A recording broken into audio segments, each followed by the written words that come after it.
आपण कीर्ती करायची म्हणजे नेमकं काय? माणसानं जीवन असं जगायचं, चालताना माणसानं असं चालावं की आपल्या बरोबर चार चौघांनी चालावं, बसताना असं बसावं की आपल्या शेजारी येऊन सगळ्यांनी येऊन बसावं, आणि मरताना असं मरावं ज्याला समजलं ना त्याच्या डोळ्यामध्ये चार थेंब तरी आपल्यासाठी आले पाहिजेत, असं जीवन जगलं पाहिजे.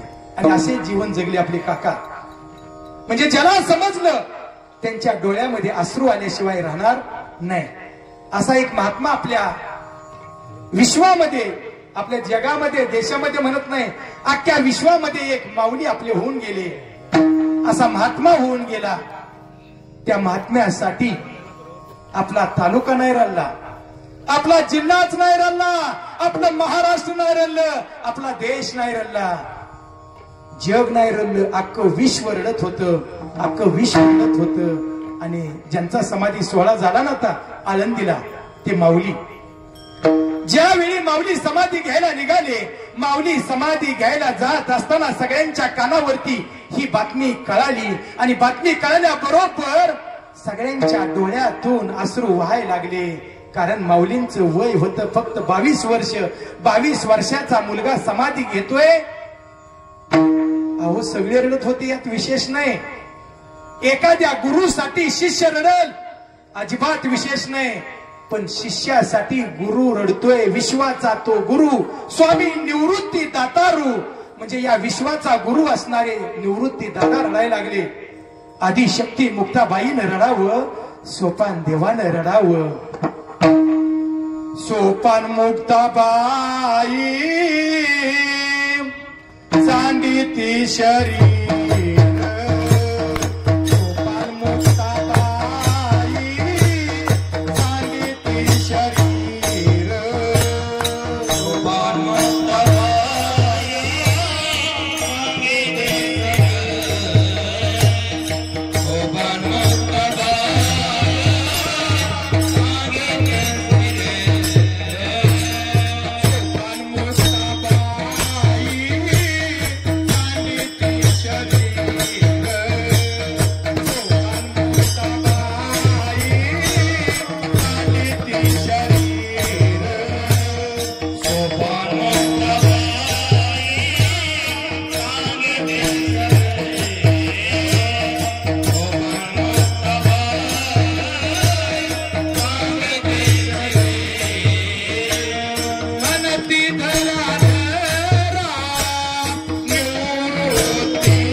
देवानं रडावं आणि निवृत्ती दादानं हे रडावं. अहो एवढेच नाही, ज्यावेळी पांडुरंग परमात्म्यानं हे दृश्य पाहिलं त्यावेळी जगाचा बाप, जगाचा पालन करता, जगाचा पोषण करता पांडुरंग परमात्म्याच्या दोन्ही डोळ्यातून अश्रूच्या धारा लागल्या. आणि त्यावेळी रुक्मिणी माता म्हणतात, देवा तुमच्या डोळ्यातून अश्रू येत आहेत, तुमच्या डोळ्यामध्ये पाणी आलंय, तुम्ही का रडताय? त्यावेळी पांडुरंग परमात्मा म्हणतात, देव म्हणती रुक्मिणी हा एकच योगी देखिला नाही. काय म्हणतात? देव म्हणती रुक्मिणी हा एकच योगी देखिला नाही. असा योगी महात्मा मी आजपर्यंत बघितला नाही ग. आणि मग थोड्या वेळानंतर पांडुरंग परमात्म्यानं रुक्मिणी मातेकडे बघितलं. त्यावेळी रुक्मिणी माता रडायला लागली. देव म्हणतात, अगं रुक्मिणी मी माझ्या माऊलीसाठी रडत होतो का? माऊलींसारखा योगी पुरुष या पृथ्वी तलावावरती ना भूतो ना भविष्यात पाठीमागही झाला नाही आणि पुढेही होणार नाही, म्हणून माझ्या डोळ्यातून पाणी आलं. पण रुक्मिणी माते तुझ्या डोळ्यामध्ये पाणी काय येतंय सांग ना. त्यावेळी रुक्मिणी माता म्हणते, 22 वर्षाचा मुलगा समाधी घेतोय म्हणून मी रडत नाही, माऊली समाधी घेतायत म्हणून मी रडत नाही. मी यासाठी रडते की ज्या आईच्या कुशीमध्ये या लेकरानं जन्म घेतला त्या आईची कुस किती पवित्र असेल, हे लेकरू माझ्या कुशीमध्ये का जन्माला आलं नाही म्हणून रुक्मिणी माता रडत होत्या, रुक्मिणी माता रडत होत्या. आणि मग देव म्हणतात, रुक्मिणी आपलं लेकरू आहे, जोपर्यंत चंद्र सूर्य आहे तोपर्यंत माऊलीचं नाव अजरामर राहणार. एवढेच नाही, जोपर्यंत माऊलीचं नाव आहे तोपर्यंत चंद्र सूर्य उगवणार. विठ्ठल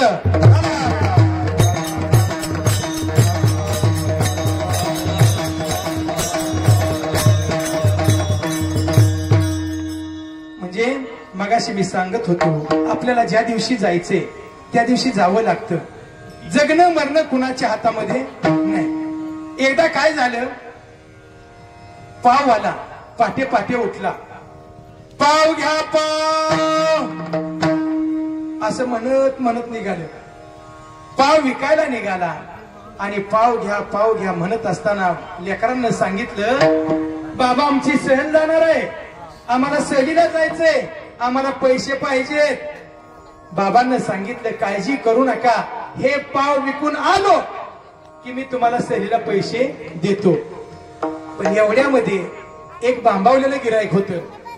आपापसात कृपया बोलू नका, आपलं 10-15 मिनिटं राहिली.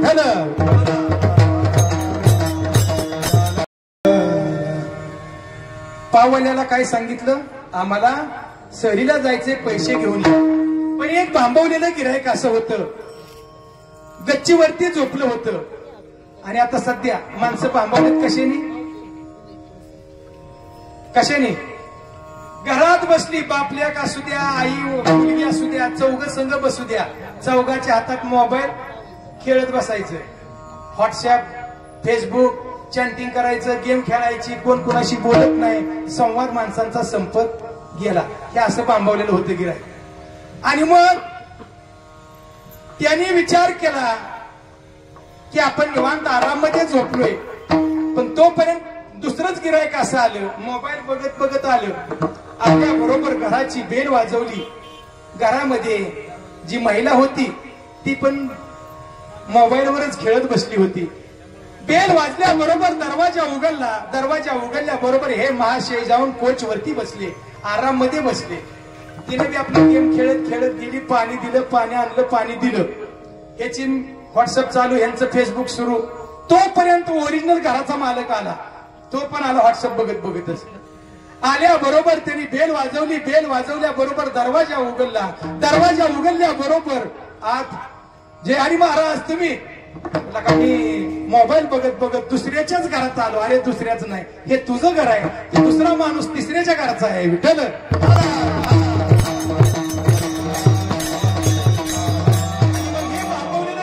वरती गच्चीवरती झोपलं, मोबाईल बघत बघत आलं. आणि आल्यानंतर पाव आलं, पाव घ्या असं म्हणत निघालं. आणि ह्याचा तोल गेला, जसा तोल गेला असं या पाववाल्यावरती दान दिशी. अहो पाववाल्याची मान मोडली, पाववाला मेलं. जी बांबावलेलं होतं ती राहिलं, त्याच्या केसाला पण धक्का नाही लागला. आणि जी सहलीला पैसे द्यायचं होतं का नाही, ती निष्कारण मेलं. म्हणजे जाणं जगणं आपल्या हातामध्ये काही नाही. आता एक दृष्टांत रामायणातला सांगतो, म्हणजे तुम्ही पक्क सावध व्हाल. फक्त नीट ऐका.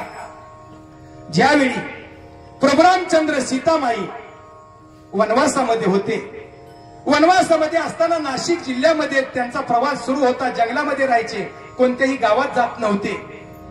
आणि त्यावेळी रावणाला वाटलं आपण सीतामाईला पळवून आणायचं. सीतामाईला उचलली आणि सीतामाईला घेऊन जात असताना नाशिक जिल्ह्यामधील इगतपुरी तालुक्यातील सर्व तीर्थ टाकेल म्हणून गाव आहे, त्या गावामध्ये जटायू पक्षाने बघितलं आपल्या सीतामाईला राक्षस घेऊन निघालाय.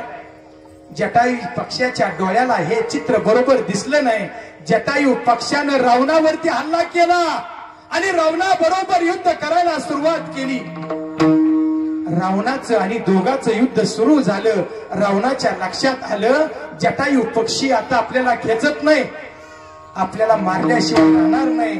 पण त्याला माहित होतं जटायू पक्षी रामाचा भक्त आहे आणि रामाचा भक्त खोटं कधी बोलणार नाही. रावणानं विचारलं, जटायू तुझं मरण कशात आहे रे? जटायू खरं बोलला. पक्षी होता तरी खरं बोलला. आता पक्षाची माणसं खरं बोलत नाही ती, पण पक्षी खरी बोलला. पक्षाने सांगितलं, माझं मरण माझ्या पंखात आहे. मग जटायूने विचारलं, रावणा तुझं मरण कशात आहे? आता रावण कधी खरं बोललाय का? बोललाय का? त्यावेळी रावण एकटा खोटं बोलत होता. आता जी खोटं बोलते ती कोण? मी नाही बाबा म्हणणार, मला जायचंय पुन्हा घरी. म्हणजे खोटं बोलणारी रावण. मग ह्यांनी विचार केला, रावणाने त्याला खोटं सांगितलं, माझं मरण माझ्या पायाच्या अंगठ्यामध्ये. जटायू पक्षी पायाच्या अंगठ्यावरती तुटून पडला आणि त्यांनी त्याची पंख उफलली आणि त्याला मारून टाकलं. मरायच्या अगोदर विवळत जटायू पक्षी सुद्धा, पक्षी असून सुद्धा भगवान परमात्म्याचं नाम चिंतन करत होता. श्रीराम जय जय राम, श्रीराम जय जय राम, श्रीराम जय जय राम, श्रीराम जय जय. आता पक्षी भजन म्हणत होता. आता आपण कसं म्हणतोय, माझ्या मागे म्हणा. कारण का